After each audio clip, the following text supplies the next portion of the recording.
जब अपनी किताब लिखने के बारे में सोचते हैं तो डोपामिन हिट तो मिल जाता है, लेकिन जब लिखने बैठो तो पहली लाइन में ही छित्तर उड़ जाते हैं। ऑथर बनने का सपना और किताबें पढ़ने की आदत नहीं। इंटरेस्टिंग। किताब लिखनी है पर पता नहीं है शुरू कैसे करें।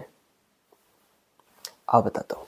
नमस्कार सभी को, मेरा नाम है सक्षम। पिछले 3 सालों से अलग अलग ग्रुप्स के लिए script writing, dialogue, stories, article समेत बहुत सारा कंटेंट बनाने के बाद आज आपकी मदद करने आया हूँ इस सीरीज़ में, जिसमें मैं बात करूँगा अपनी बुक कैसे लिखनी है, ड्राफ्ट्स का सही तरीका, रीडिंग कैसे करें, इंडेक्स, चैप्टर्स, यूनिट्स, उनकी रीअरेंजिंग और भी बहुत कुछ, जिसमें आज हमारा फोकस रहेगा हमारी बुक की प्लानिंग और कुछ बेसिक बातों पर। बुक को स्टार्ट करने से पहले 3 चीज़ों को चेकलिस्ट ज़रूर कर लेना। आपकी रीडिंग की हिस्ट्री हो, अगर नहीं तो हैबिट डेवलप कीजिए। ड्राफ्ट्स की बहुत इंपॉर्टेंस है because here you can literally see yourself levelling up.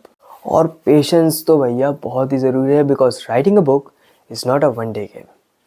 जब भी किसी बुक को ब्रॉडली देखता हूँ तो I can divide it into 5 basic but very important points: index, introduction, units, chapters and the most important story line. लेकिन इन components को जानने से पहले ये तो बताओ तुम्हारी बुक किस बारे में है। And here comes the niche of your book. ध्यान रखना, तुम्हारी बुक लिखने में नीश जितनी स्पेसिफिक होगी तुम्हें ऑडियंस उतनी ही लॉयल मिलेगी and it's easier to sell. और नीश कैसे सिलेक्ट करनी है ये अगले वीडियो में। अब चेकलिस्ट कर लिया, कंपोनेंट्स जान लिए और नीश भी मिल गई, तो बुक पर आते हैं। अब बुक कहीं पे शुरू होगी, कहीं पर ख़त्म होगी, और ये होगी एक स्टोरी जो तुमने लिखी है, वो भी बुक लिखने से पहले। जी हाँ, अरे बेसिकली ये बोल रहा हूँ कि मानो तुमने मुझ पर किताब लिखी, तो मैं एक ज़माने में पैदा हुआ था, आज इतना बड़ा हूँ, तो अब तुम बुक में पहले बुढ़ापा बता दो, फिर बताओ कि पैदा हुआ। अरे लाइन से तो चलोगे ना, बस यही है। Got my point? Now let's move on. Cover page के बाद आने वाला पहला काम का पन्ना होता है आपकी इंडेक्स का। इसमें पूरी किताब का कच्चा चिट्ठा है कि भैया तुमने का करा। अरे पंचनामा है किताब का। And that's why the most crucial part while writing, क्योंकि इंडेक्स अगर वेल प्लान्ड एंड रिटन होगी तो राइटिंग गोस एकदम स्मूथ ब्रो। अब अपनी गाड़ी पे लगाओ थोड़ा सा बैक गियर और वापस आओ कंपोनेंट्स पे। 5 बताए थे: index, introduction, units, chapters and the story line. इनमें से इंडेक्स और स्टोरी लाइन की बात तो हो गई, अब आ जाओ इंट्रोडक्शन पे।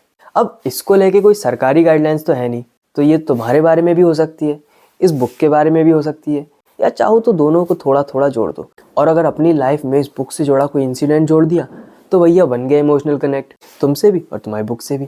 प्रो टिप है भैया, ले लो और फोकस करो वापस यहीं पे। अभी इंडेक्स भी पूरी ख़त्म नहीं हुई, 2 चीज़ें इसमें बची हैं, यूनिट्स और चैप्टर्स। इनके नाम में ज़्यादा कंफ्यूज होने की ज़रूरत नहीं है। जैसे मुझ पे जो किताब लिखी थी तुमने, उसमें 3 यूनिट्स डाल दी, एक बचपन, एक जवानी, एक बुढ़ापा। और हर एक यूनिट में 4-6 चैप्टर जोड़ दिए। जैसे बचपन वाले चैप्टर में एक कच्ची उम्र का, फिर स्कूलिंग, फिर टीनेज, और आगे तुम सोचो। अच्छा, इतनी बात समझ में आई? आ गई ना? तो लाइक करो, और बातें जाननी है तो सब्सक्राइब करो। और इस सीरीज़ के ख़त्म होते होते क्या लिखने का है तो पता नहीं, लेकिन कैसे लिखना है ज़रूर सीख जाओगे। तब तक के लिए जय हिंद।